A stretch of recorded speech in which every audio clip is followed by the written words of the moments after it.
Hey everyone, so today we're gonna talk about how to beat Revonn. Now, I have gotten this kind of request in my Instagram account, but if you guys have any questions, if you guys want me to make some kind of videos, please leave them in the comment section.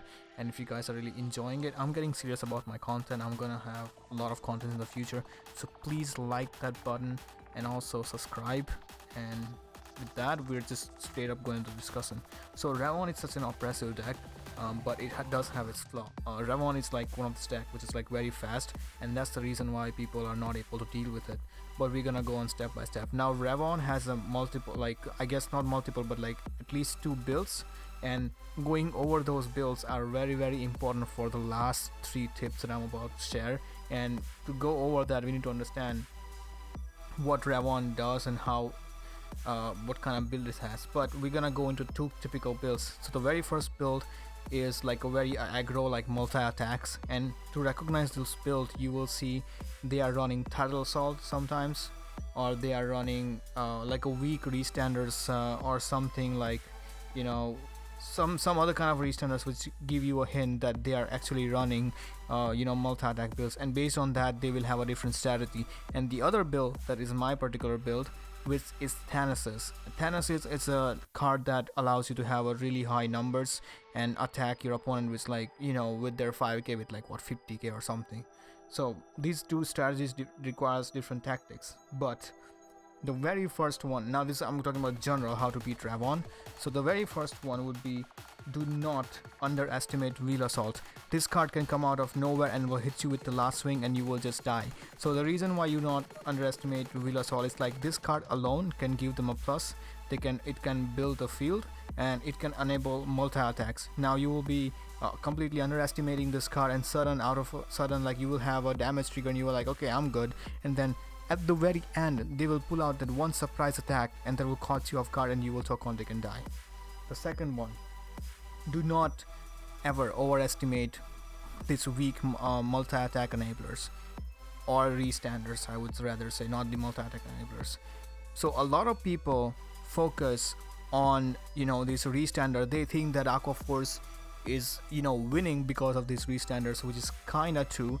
Poking is important on when your opponent on like a very low power, but it is not the reason why they are able to win the games.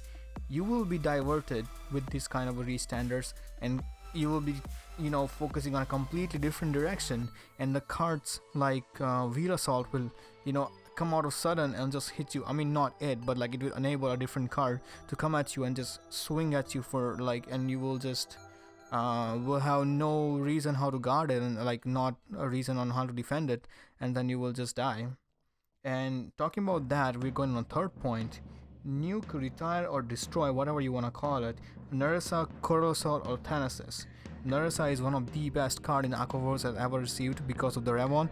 Narissa is a card where Narissa doesn't need Revonn, but the Revonn needs Narissa. Narissa can operate with multiple cards. It is a very important card for them. They will give you a huge power boost. It will give them a huge multiple enabling attacks. It will also give them with Wheel Assault, by the way, and it will also give them cards. Now Aquaforce is a multi-attacking deck which is not supposed to have a lot of cards in their hand, but with these two they will have a lot of cards to defend themselves. And Coral Assault is one of these cards which is like gets really big, just like Narissa, also give them cards. So these two cards are insanely important for them to have their win con going off. If you retire them, they will be very back, like very behind, and then they won't have their proper strategies to come up with. And then Thanos is one of those cards where people very underestimated. Like Thanasis and Wheel Assault, they are most underrated and overlooked cards in my opinion. Now Narissa, Colossal, and Thanasis, if you have any kind of surprising elements in your deck, just like in Premium we used to have Cannoneer on a retire, like Grand Blue is not supposed to have it, but like it comes out of nowhere and just nuke something out of the board. If you have anything like that, and now currently that's why I guess Narukami is also kind of popular, because they are able to bind cards, retire them or nuke them. Now people will say, oh, they will just put them in the soul and then nothing will happen, right? That is not true. They will only do that when they already have those cards in their hand and when they're lacking defense. So like based on these tactics, you will be able to read their like your future moves, I guess. So if they put these things into soul, A, they are either lacking defense, B, they already have the pieces so they don't need them, and they are able to hit you with the, I guess, very gigantic attack later on. That's the reason they will put it. Now Thanasis is a card they cannot do anything with it, so like he is a left target. So if you survive the turn, and if the Thanasis is left, nuke it. Like do not leave it on the board. People just leave it for like no reason. They're just like, okay, whatever, this is just like a 9k vanilla or whatever, you know. But they don't they completely underestimate the card, because it can help Narissa in a lot of ways. Sometimes they will only put Thanasis without any Coral Assault, and with multiple Narissa I will fuck you up for no reason. So nuke, Narissa, Coral Assault, and Thanasis. Now last three things that I was talking about on how to defend yourself when you're playing against Revonn, and you need to know what kind of decks they play. I call these tactics DDM, which is, if you are having kind of a problem to remember it, you can remember it. First is defense, second is damage, and third is manipulation. First is defense. So based on the cards they play, if they're playing multi-attacking rushy build, their attacks are gonna be weak, so you can keep your cards and triggers based on that. For example, you can keep multiple triggers in your hand. Do not waste them. Like, well, you are supposed to kind of guard earlier, but like keep in mind that they will be attacking with these pokers, so you will need these little triggers in order to defend yourself. And keep in mind, when you're defending it, your power is around 5, or sometimes I guess 4 or 5 or something like that. If you're playing force, it's 5, otherwise it's like a 4 or something. If you're on grade 2, by the way, grade 3 it depends. So like based on that, they will try to pull off your magic numbers, but magic numbers are not always the magic numbers for them, because their columns are set up in that way. Because if they are running Thanasis and Narissa in one column, that will give them, if it's like restunning one time, it depends on one time or two times, will get 32, 42 or something like that. Coral Assault will get 24, and they might have Baragios at the back. It will get +5, so that's like 29 plus 8, you do the math. And based on that, you will have to remember the columns, and then you can assign the triggers based on that. And you will have to use those triggers in order to guard yourself. So keep that in mind. Defense is very, very important against Revonn. Second is damage. Now, it's a very common tactic to guard early against Aquaforce. It works here, it works too. So Aquaforce win when you have at least 3 or 4 damage, and once they go into the grade 3, you are dead. For example, Glory Maelstrom, it's kinda slow. For the Glory Maelstrom on the very first grade 3 ride, if you are on the 3 or 4 damage, next turn you will die. On Revonn, it can take you from 2 to 6 or 1 to 5 very quick.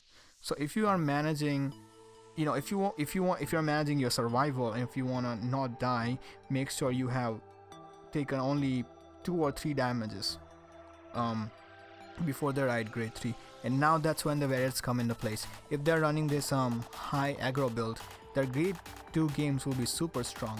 But if they're running this build with Thanasis and Narissa in it, it will be slower. They won't be having multi-attacks on the grade 2.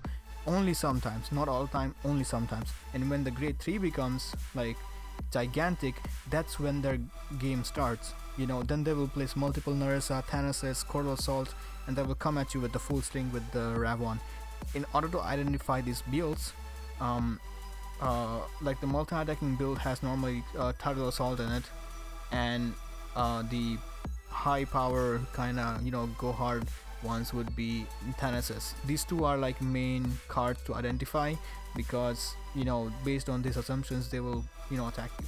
But also the rushy build has Untitled Assault, and our other card, I guess Foivos, yeah, Foivos is in that deck. So based on that, you can identify which build they are running, and you can have your strategies. The last one, M, is manipulation.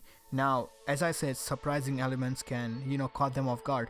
For example, if I'm playing OTT, I would check my cards and place a trigger so that when I take a damage, it's a defensive trigger, and defensive triggers can hurt them really bad. I guess these are the tactics you can utilize in order to stop the rush, but keep in mind, based on the builds, again, if they're running that super high aggro build, and if you see title assault, you know, it's very safe to manipulate your deck on the grade 2 rush as well. But if they don't worry, you can do that on the grade 3 rush too, because not everybody is running title assault and Foyos. So yeah, if I was running OTT, I would do that. Now there are some other decks who can stack their triggers. It doesn't matter what kind of triggers it is, just have a trigger on your deck when you're taking a defensive trigger, and then you will be able to survive the attacks. That was it from my side. Now I know I'm kind of missing something, or if I'm missing something, let me know in the comments. Please like this video and subscribe to the channel. We are growing, and I'm getting serious about it.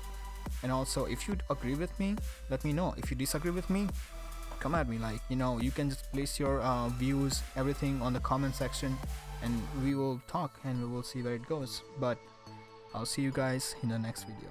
Bye bye.